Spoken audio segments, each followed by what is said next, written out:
We're going to Gabriel in Orem. Gabriel, you are on Heart of the Matter. Hi, I have a question for you from something that I saw last week. Yeah. First time that I had watched your program, and I was listening to you talk about Mormons and how they were racist towards blacks from the denying them the priesthood. Okay. You were answering some concerns that a woman had written to you in a letter. Do you remember that letter? Remind me more. She was just saying that the Bible was ridiculous, and she had cited scriptures with different claims. Yeah. And there was one of the passages that just kind of struck me as odd and seemed kind of conflicting, and I was wondering if you could clear it up. I'll try. It was talking about how the children of Israel were allowed to have slaves as long as they weren't from their own families, as long as they weren't from the children of Israel. Right. And when you were talking about Mormons, you had mentioned that God loves all of his children equally, and that's why all should have the priesthood. But I guess my question is, why in the Old Testament would it say that God allows them to have slaves that are not of the children of Israel if he loves them all equally? Okay. I was wondering if you could clear that up for me. All right, let me explain that the best way I can. Okay. The difference, if we're making a comparison first and foremost, which you might not be, but is that God allowed his chosen people to have any kind of slaves. All right? Now, I know that seems like it's it, but it's very different from someone saying everybody can be a holder of the priesthood except this race.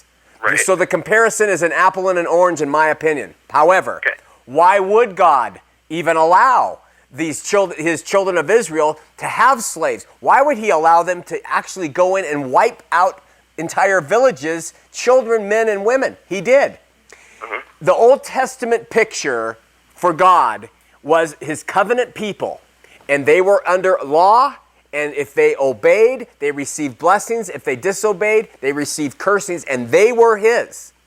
And he dealt with them and his chosen people, and because he did it in that way, it was a picture for how Christ would come and fulfill all of that obligation and then open it up to everybody in the hereafter that Christ came. The picture of the Old Testament and his chosen people was a picture of God's righteousness. And the heathen nations, they were idolaters. They would sacrifice children on Molech.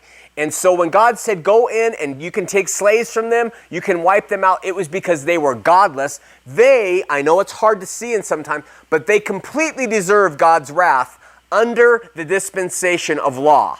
They were not lawful at all, and they deserved the wrath of God until the law was fulfilled in Christ.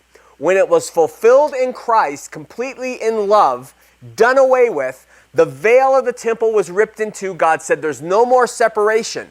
Because the payment for the evil has been done on my son, it's open to everybody from here on out. There is no more exclusions. But when you look at the Old Testament, and it can be tough, that group of people were supposed to obey his law or be punished and cursed, and the other people were not part of that, and they deserved whatever that they were living up to at that time.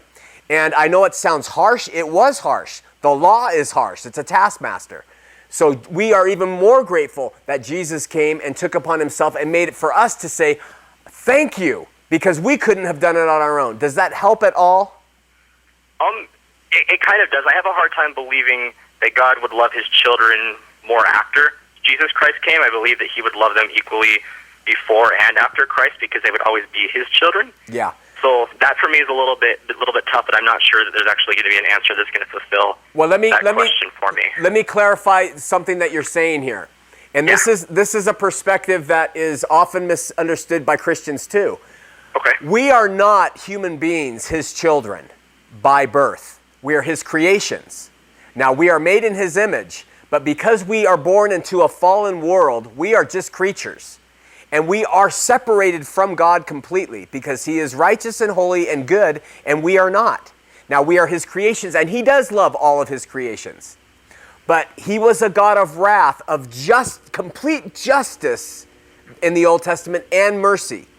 The absolute fulfillment of his justice, though, has never been paid until Jesus died on the cross for it. So, as a holy God looks down upon his creations, not his children, and he sees them killing each other and sacrificing their children to idols and worshiping false gods, this God of justice says, wow, they're his creations. When Jesus came and he paid that for us, we become his children through faith. And that is the only time when a human being is his child, is by faith on his Son. And so that's what makes God our parent, loving like we would our Father Abba. We go to him open arms, and but prior to that, he loves us as a creation, but not as a child. We're not adopted to him yet. So that's the explanation for it. Whether it makes sense to you or not, or whether you agree with it, that's another point, but that's the explanation. Okay, thank you for your time. Thanks so much. God bless. Bye-bye. All right, bye-bye.